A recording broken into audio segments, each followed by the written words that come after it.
As previously mentioned, the usage for the past simple tense is when you want to talk about completed actions in the past at a definite time frame. So we have sentences like Mark worked last night. He worked in the past. When was it? Last night. We can also ask questions. When did Mark work?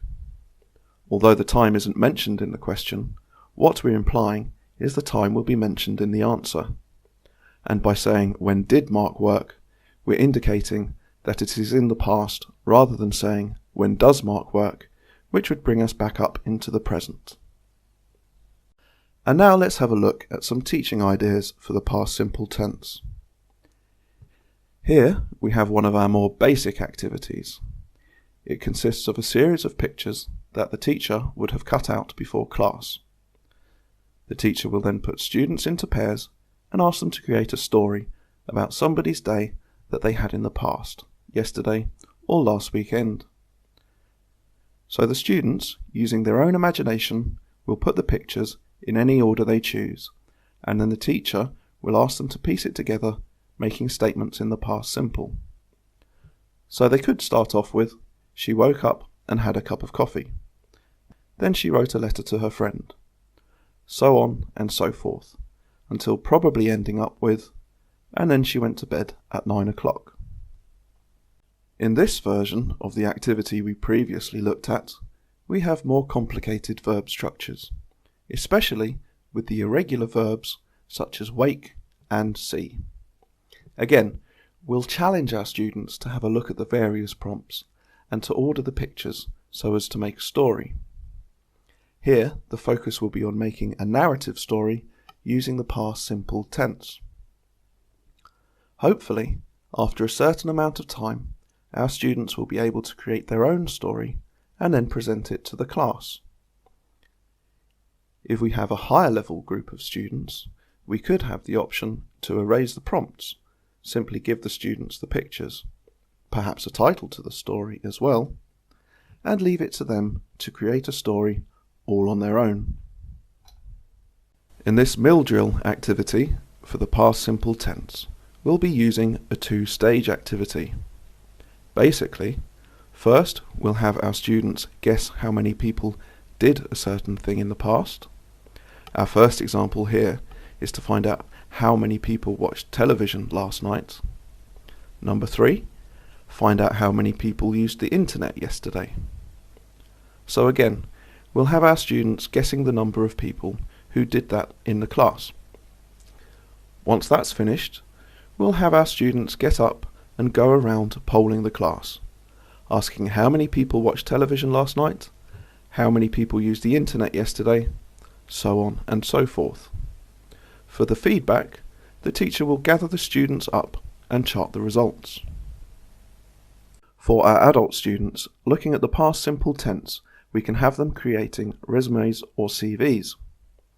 Here, they would be writing down personal information, such as where they were born and where they went to school. Of course, they would be adding in their work experience, such as I managed, or I filed, or I calculated.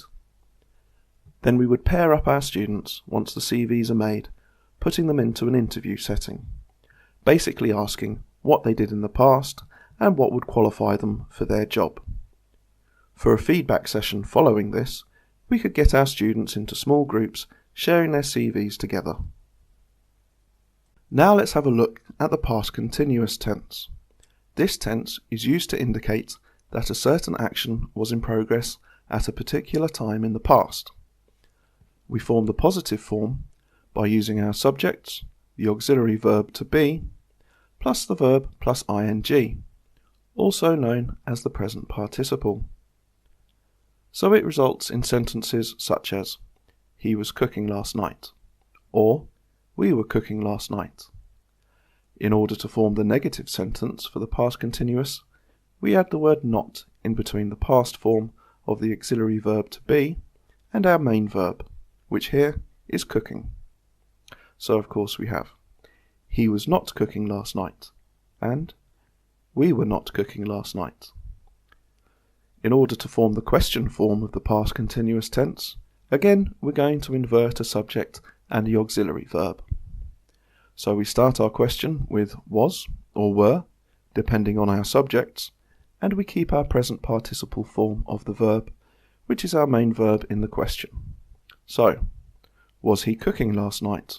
Or, were you cooking last night? The usage for the past continuous tense is expressing actions in progress at a time in the past. So one example could be, I was cooking at 6 p.m. last night. I was cooking. It was an action that began, occurred, and finished at a particular point in time in the past, 6 p.m. last night. Now, I could also say, I was cooking when you called me. It's the continuation of an action that happened at a particular time. That particular time needs to be conjugated into the past simple tense, as it wasn't continuing, rather the cooking was continuing.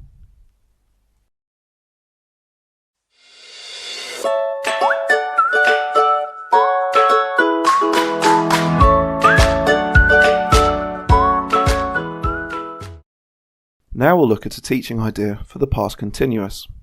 As we mentioned earlier, the continuous tense is quite conducive to using pictures and talking about actions. Here, what we'll do is we'll switch it back to the past. In this activity, we'll cut up our cards before class and give each pair of students a group of these cards. What they'll do is flip over a card at random. They'll need to choose a time and then create a sentence for what the people in the pictures were doing at that time. So if they pick up this card here, a possible sentence might read, at 3 o'clock yesterday, he was studying. Bear in mind that the same activity can be used for different purposes. We could use the same activity we just saw with students who are more comfortable with the past tenses and contrasting them. Here, we might compare and contrast the past simple to the past continuous.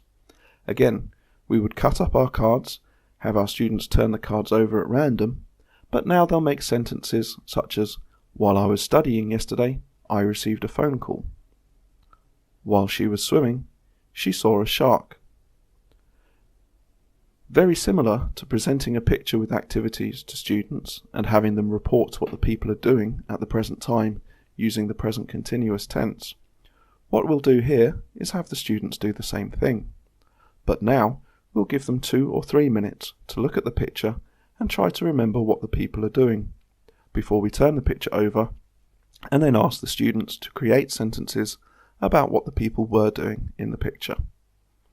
Hopefully, the students would be able to create sentences such as, a woman was bringing flowers to her mother. A man was pouring water. A doctor was showing an X-ray to the patient. Remember that most activities can be varied so as to increase interest levels. If you've got a nice competitive group of students who feel confident about their grammar, you could create the same activity but make it into a competition.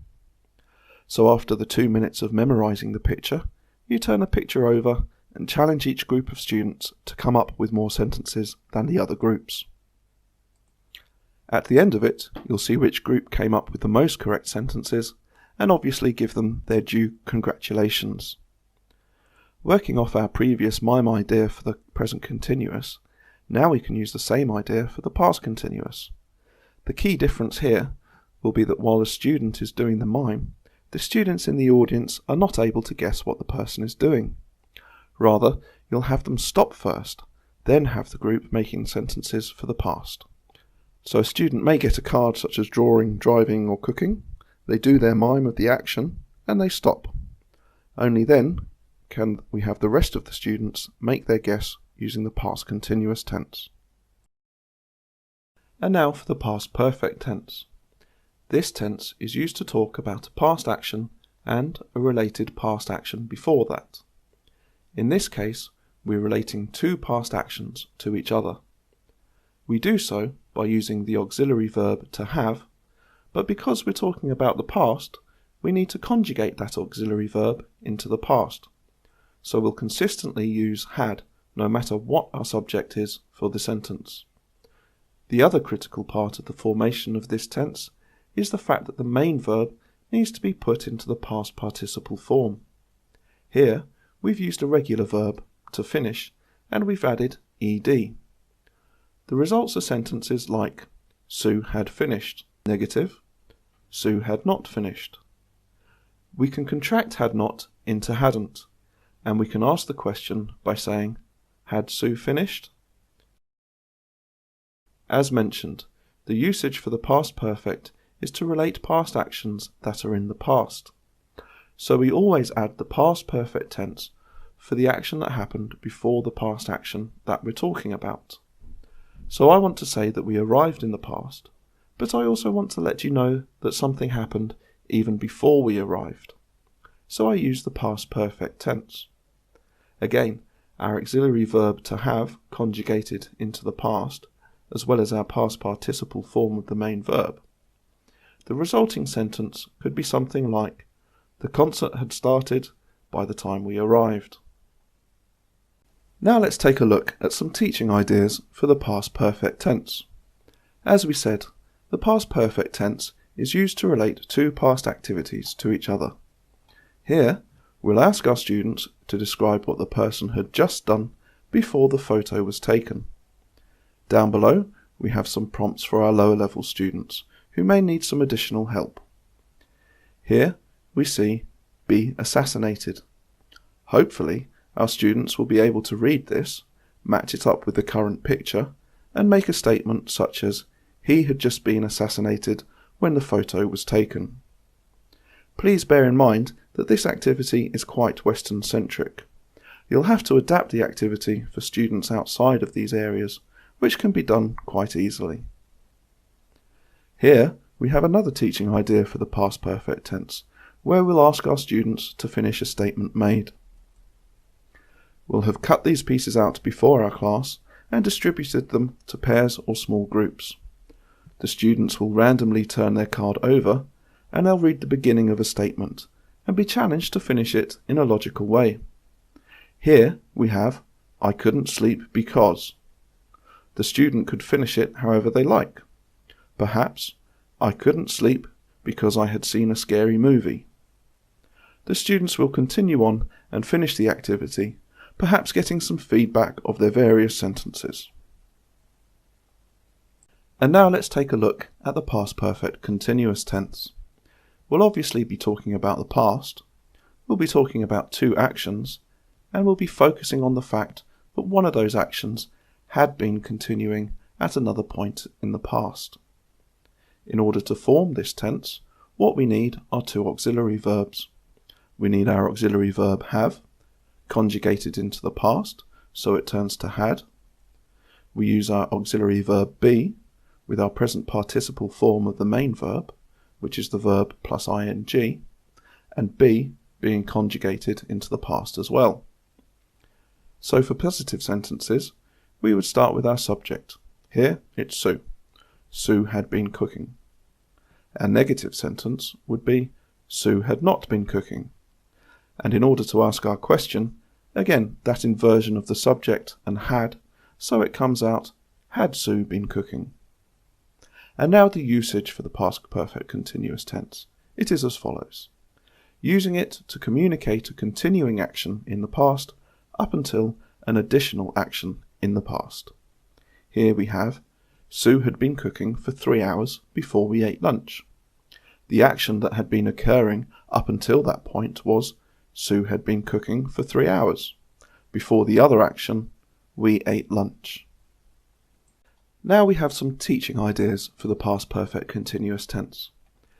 Very similar to the idea for the past perfect tense, we'll be using an activity where we have a prompt for a student. It will encourage them to finish the prompt in a logical way, now using the past perfect continuous tense. So if they read a prompt such as, I didn't go out, perhaps they could say, I didn't go out because I hadn't been feeling well. She failed the exam because she hadn't been studying enough. You may have noticed that these types of sentences can be finished with the past perfect tense. That's okay. However, we will encourage our students to use the past perfect continuous tense, as that is the language point being explored. This idea for teaching the past perfect continuous tense is simply an adaptation of the same idea used to teach the present perfect continuous tense. Here, we'll have a student come up in front of the class, receive a certain prompt, make an announcement, and the rest of the class will guess as to what the person had been doing before something else happened in the past. Now here, yesterday you were crying because you had been watching a sad film. Our student would simply come up, read the prompt correctly as, "Yesterday I was crying because," and allow the rest of the group to guess as to what was happening. Some example guesses may include, "You were crying yesterday because you had been fighting with your boyfriend," or "You were crying yesterday because you had been chopping onions," so on and so forth.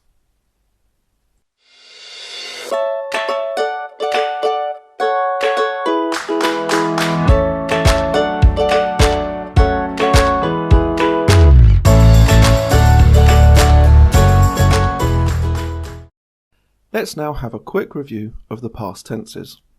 Here we have 4 very similar example sentences, each using a different past tense. This should allow us to be able to look at the differences in usage between these tenses. First example, when I arrived, John cooked. When I arrived, John was cooking. When I arrived, John had cooked. When I arrived, John had been cooking. In the first example, when I arrived, John cooked. If we look at John cooked, this is the past simple. The structure is quite simply the subject plus verb in the past tense. The past tense verb is usually formed just by adding ed to the end of the base form. However, again, there are many irregular verbs, such as go would change to went, be to was or were, know to knew. Again, there are no rules for this, and they just have to be learnt individually. The past tense here, as we can see, is used for completed past actions. I arrived in the past, and John cooked in the past. They give us the order in which past events happen. I arrived first, and then John cooked. I woke up, and then I got up. I had a shower, I had breakfast, and went to work. So the past simple is very useful for ordering actions. The second example sentence, when I arrived, John was cooking. John was cooking is in the past continuous tense. Here, the structure is subject, John, the verb to be in the past tense, which is was or were, plus the verb with an ing at the end. The past continuous tense is used to describe an action that was in progress at a specific past time. Here in the example sentence, the cooking was in progress at the time I arrived. This differs from the first example sentence, where I arrived first and then John cooked.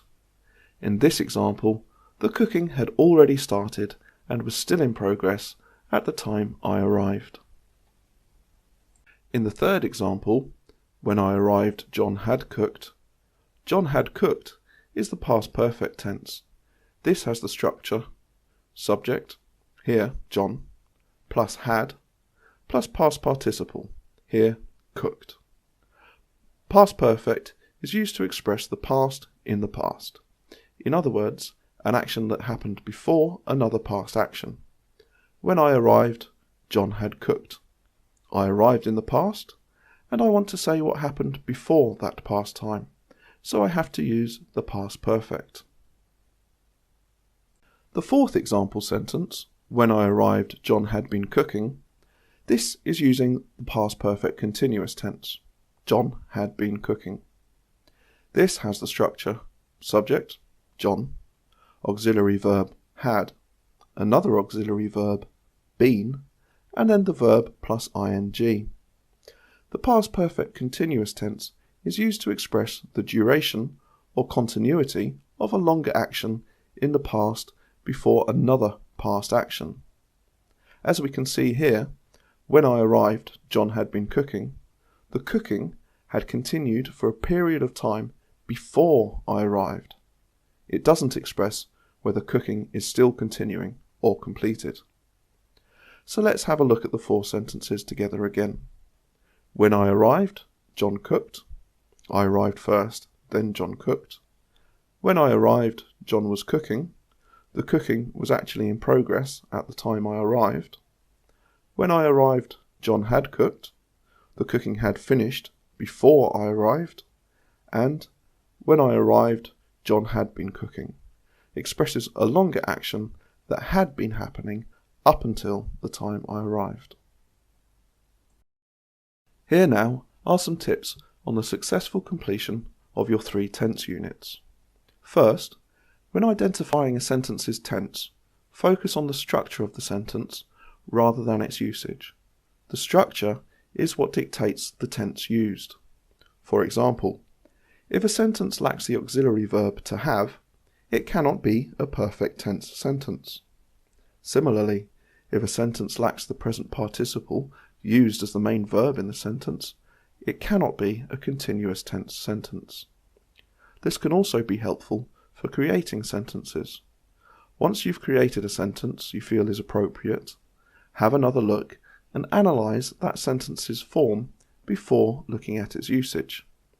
When asked for reasons why you've identified a specific tense, be sure to list a usage.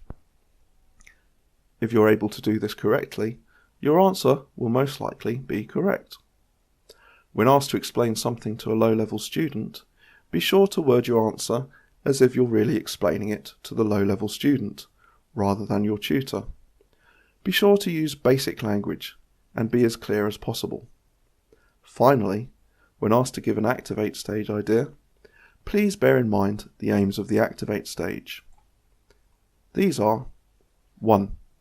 To maximise student talk time. Be sure that your activity allows for the students to speak as much as possible. Secondly, be sure that the students are using the language freely and in an open-ended way, so as to maximise or improve fluency. 3. Focus on the target language. We always want to be ensuring that our students are using the very language point that we've been explaining. Finally, keep in mind that these shouldn't be worksheet-based activities, where the worksheets